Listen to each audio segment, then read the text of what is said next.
ओम शांति। आज बाबा हमें कहते हैं, मीठे बच्चे, ये दुनिया कब्रिस्तान होने वाली है, इसीलिए इससे दिल नहीं लगाओ।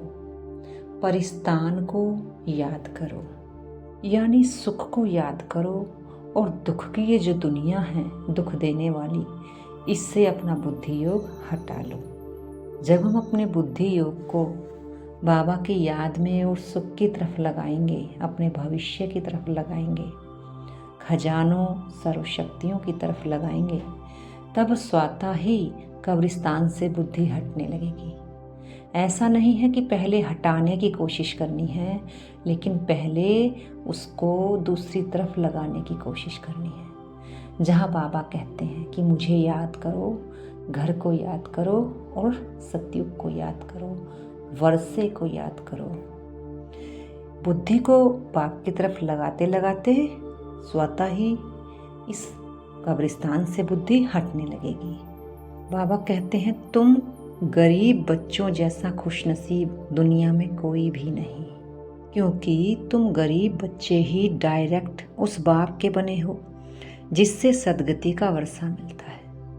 गरीब बच्चे ही पढ़ते हैं, साहूकार यदि थोड़ा पढ़ेंगे भी तो उन्हें बाप की याद मुश्किल से रहेगी। तुम्हें तो अंत में बाप के सिवाय और कुछ भी याद नहीं आएगा, इसीलिए तुम सबसे खुश नसीब हो। बाबा क्या कहते हैं, वह गरीबी वह, यानी जो गरीब है वही खुश नसीब है।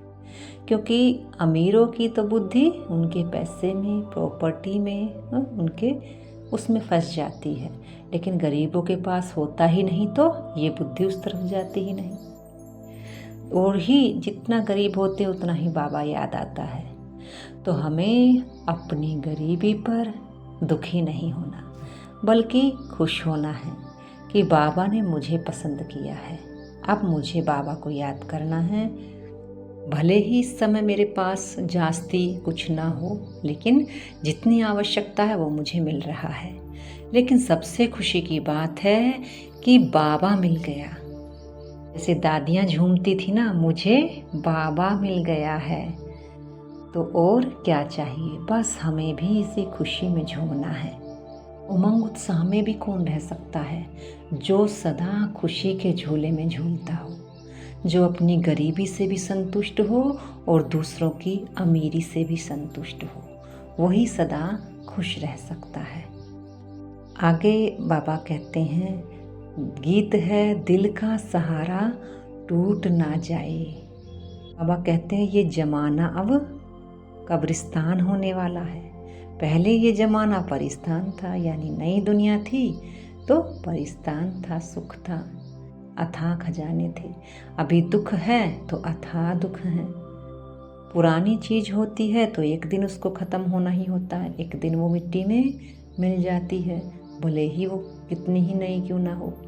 क्योंकि कोई भी चीज रह नहीं सकती, ये प्रकृति का नियम नहीं है।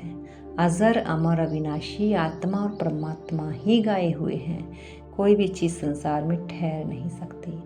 आना है तो सबको जाना भी है ड्रामानुसार। चाहे उसको आप कितनी भी थेकलियाँ लगा लें नया रखने के लिए कि इसको नया ही रहने देंगे, इसको छेड़ने की ज़रूरत नहीं, लेकिन समय अपने अनुसार ही उसको बदल देता है। बाबा कहते हैं, इस पुरानी दुनिया से अगर तुमने दिल लगाई तो तुम्हारा और ही घाटा पड़ जाएगा। बाबा हमें हमारा घाटा और हमारा फ़ायदा दोनों बताते हैं। ये बात हमें किसी से भी पूछने की आवश्यकता नहीं है कि मैं कितने घाटे में हूँ या कितने फ़ायदे में हूँ, क्योंकि हम खुद अपना अंदर से हिसाब लगा सकते हैं। अगर मैं आज भी बीती बातों को ही सोचती रहती हूँ, अपने पुराने स्वभाव संस्कारों को छोड़ ही नहीं पाती हूँ, अपने विकारों से जूझती रहती हूँ, तो हमारा हर पल घाटा हो रहा है। और हम जब इन बातों को छोड़ते जाते हैं तो हमारा फायदा होता रहता है। यानी पाप और पुण्य इन्हीं बातों से बढ़ते और घटते हैं। इसीलिए सेकंड का गायन है, सेकंड में पाप बनते हैं और सेकंड में पुण्य बनते हैं। बाबा बताते हैं इन 100 वर्षों में ही ये सब निकला है। बिजली, टेलीफोन, एरोप्लेन, ये सब 100 वर्षों के अंदर निकले हैं। ये सब माया के पंप हैं। झूठी माया, झूठी काया, झूठा सारा संसार। क्योंकि जो चीज़ बदल जावे वो तो झूठी है, और जो चीज़ सदा एक सी रहे वो ही सत्य माने जा सकता है। और ऐसा तो कोई भी सत्य संसार में है नहीं जो बदले ही ना। शरीर भी बदलता है, पहले बच्चा, फिर युवा होता है, फिर बुजुर्ग होता है। ऐसे ही कोई भी नई चीज़ नई से पुरानी समय अनुसार होती जाती है, स्वतः ही बदलती जाती है। तो बदलने वाली चीज़ को तो सत्य नहीं कहेंगे। जो ना बदलता हो वो ही सत्य है। वो ही सत्य बाबा स्थापन करने आए हैं। ये सत्य की भाषा भी सूक्ष्म समझने की है। बाबा कहते हैं सारी दुनिया शांति को ढूंढती रहती है। वास्तव में किसी को पता नहीं कि शांति तो हमारा स्वधर्म है। शांति धाम के हम रहने वाले हैं, हम ही शांत हैं। ये किसी को पता नहीं है कि आत्मा ही शांत है। जब आत्मा अपने स्वधर्म में टिकेगी तो स्वयं स्वतः ही शांत हो जाएगी। उसे शांति किसी से चाहिए भी नहीं। बाबा कहते हैं जैसे दुनिया में कह दिया है कि परमात्मा ऊपर है, वो बुद्धि ऊपर करते हैं, उसको याद करते हैं, हे अल्लाह, हे परमात्मा। परंतु ऐसा याद करने से कुछ होता थोड़ी ही है। उनको ये पता ही नहीं कि बाप कौन है, कैसा है और आकर क्या करता है। जब उन्हें इन चीज़ों का ही नहीं पता, इन बातों का ही नहीं पता, तो फिर कल्याण हो नहीं सकता। जब हमारा उनके साथ संबंध ही नहीं होगा तो वो हमारा कल्याण कैसे करेंगे। और जब हमें पता होगा, परिचय होगा, तभी हम उनके साथ अपना संबंध रख सकते हैं। संसार में भी संबंध के साथ दुख है, क्योंकि जो आजकल के कलयुगी संबंध हैं वो तो बंधन बन चुके हैं। ये संबंध सतयुग में थे तो सुख के थे, अब एक कलयुग में हैं तो दुख के हैं। तो ये संबंध ही अब बाबा कहते हैं इस संगम युग पर तो मेरे साथ जोड़ लो। तुम ही हो माता, तुम ही पिता, तुम ही हो बंधु, तुम ही सखा। तो ये सारे संबंध किसके साथ जोड़े थे? एक बाबा के साथ। अब फिर से तुम मेरे साथ जोड़ो तो तुम्हें मेरे संबंध से सुख मिलेगा। क्योंकि बाबा तो है ही ऊंचे से ऊंचा सुख का सागर, शांति का सागर, प्रेम का सागर, पवित्रता का सागर, आनंद का सागर। तो जब हम उसे याद करेंगे तो हमें सदा ही उससे वही वर्षा मिलेगा कि वो है ही सदा पावन। बाबा कहते देवी देवता धर्म की स्थापना जरूर संगम युग पर ही होगी। सतयुग में कैसे होगी, परंतु ये बातें दूसरे धर्म वाले जानते नहीं। गीता में भी लिखा हुआ है मनुष्य से देवता किए करत न लागी वार। लेकिन वो संगम युग का ही गायन है, ना कि सतयुग का। क्योंकि सतयुग में देवताएं अचानक से कैसे आएंगे, और वो भी दिव्य गुणों वाले। तो दिव्य गुणों को धारण करने के लिए संगम युग का समय चाहिए। तब हमारा पुनर्जन्म सतयुग में देवताओं के रूप में होता है। ये भी संसार में चीज एकदम से तैयार नहीं होती कि हमें आज इस बर्तन की आवश्यकता है तो एकदम से वो बर्तन बन जाएगा। नहीं, उस बर्तन को भी किसी समय पर किसी ने बनाया होगा, तब हमें वो उस समय पर यूज करने के लिए हम खरीद कर लाते हैं, ना कि उस समय तैयार होता है। तो दुनिया का तैयार होने का समय संगम युग होता है। देवताओं का बदलने का समय संगम युग होता है। परिवर्तन का समय भी संगम युग आया हुआ है। और उसको चलाने का समय होता है अलग। इस प्रकार सतयुग अलग है, देवताएं की राजधानी अलग है। संगम पर ही एक राज्य और एक धर्म की स्थापना होती है, यानी सुख शांति के धर्म की स्थापना होती है। और एक ही राज्य यानी इसी एक राज्य में राजा भी बनते हैं, नौकर चाकर दास दासी सभी राज्य में चाहिए, तो वो राज्य की स्थापना भी संगम पर ही होती है।